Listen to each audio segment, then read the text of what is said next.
जयपुर के बीटेक के छात्र तनय ने साइबर ठगों के टास्क स्कैम में फंसकर किया सुसाइड।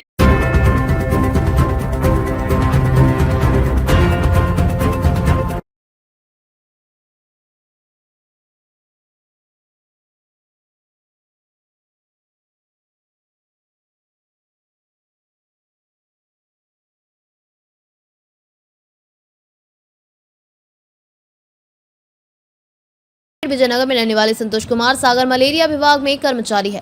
संतोष ने बताया कि उनका छोटा बेटा तनय सागर एक्सेस कॉलेज से बायोटेक ब्रांच से बीटेक कर रहा था। बेटा 2 दिन से बेहद तनाव में था। उसकी मौत के बाद मोबाइल और लैपटॉप की जांच के पता चला कि ऑनलाइन कमाई के चक्कर में वह साइबर ठगों के जाल में फंस गया था। ऑनलाइन कमाई तो नहीं हुई, लेकिन टास्क पूरा नहीं होने पर उसके ऊपर लाखों रुपए का कर्ज लाद दिया। साइबर ठग उसे ब्लैकमेल करने लगे। उसने अपने पास से जमा और दोस्तों से कर्ज लेकर कई बार में साइबर ठगों का 28,000 रुपए भी ट्रांसफर किया।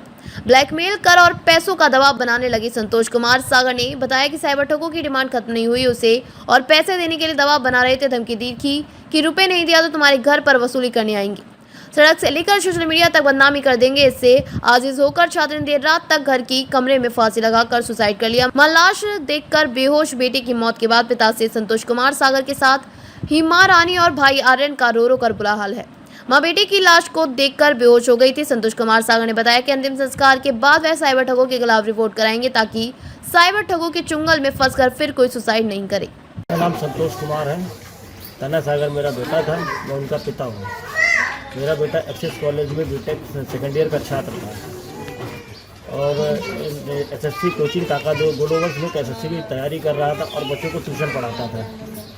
बच्चे ट्यूशन पढ़ाने के साथ साथ उसका खर्चा काफ़ी आराम से चल रहा था, लेकिन बच्चे को इतना हेपेटाइज किसी कंपनी ने कर दिया। लैपटॉप के द्वारा वो काम करने लगा। 2-3 दिन के अंदर ही उसको बेचारे को इतना वो प्रेशर में डाल दिया कि उसने अपने बेचारे में आत्महत्या कर ली। हम ऊपर गए तो उसका जब वो 7 बजे मेरे घर नहीं आया तो मैं उसको फ़ोन किया कि कहाँ है। 7 बजे तक वो बच्चों को पढ़ाता था। 7 बजे जब घर नहीं आया तो मैंने फ़ोन किया, उसका फ़ोन नहीं उठा। तो मैं उसके बड़े भाई से पूछा तो बड़े भाई ने बताया पापा आपका अभी इसने हमसे 16,000 रुपये लिए। तो उस दहशत में मैं पड़ गया, ये 16,000 रुपये लेके इसके इतना पैसा ये करेगा क्या। फिर मैंने उसको कॉल करी। कॉल करते हुए फिर मैं घर पे कॉल कर रहा हूँ तो फ़ोन उसका उठ नहीं रहा। ऐसा मेरे दिमाग में आया कि ऊपर कहीं रिंग बज रही है। तो मैं सेकंड फ्लोर पे मैंने सोचा ये बच्चा सो गया होगा, मेरा पड़ा वाला के बहुत थक गया है, सो गया होगा। ऊपर गया तो सेकंड फ्लोर पे देखता हूँ तो ये फ़ोन नहीं था। फिर भी मेरे कान में बहुत थोड़ी सी तेज़ आवाज़ें रिंग में आने लगी। तो फिर मैं छत की ओर भागा, देखा तो बाहर से दरवाज़ा लॉक था। इसी तरीके से मैंने पड़ोसियों की छत से जाके बच्चों से कह के मतलब दरवाज़ा खुलवाया। अंदर जाके देखता हूँ कि मेरे बच्चे का सर अंधे से लटका हुआ मिला। और उसके मोबाइल की जब चैट हम लोगों ने निकाली तो उसमें पैसों की डिटेल किसी कंपनी के द्वारा उसने कंपनी को पैसा भेजा है। कंपनी का क्या नाम था जिसको पैसा भेजा गया था? नहीं, किसी मान्या शर्मा के नाम से पैसा भेजा गया है। कंपनी का क्या नाम है?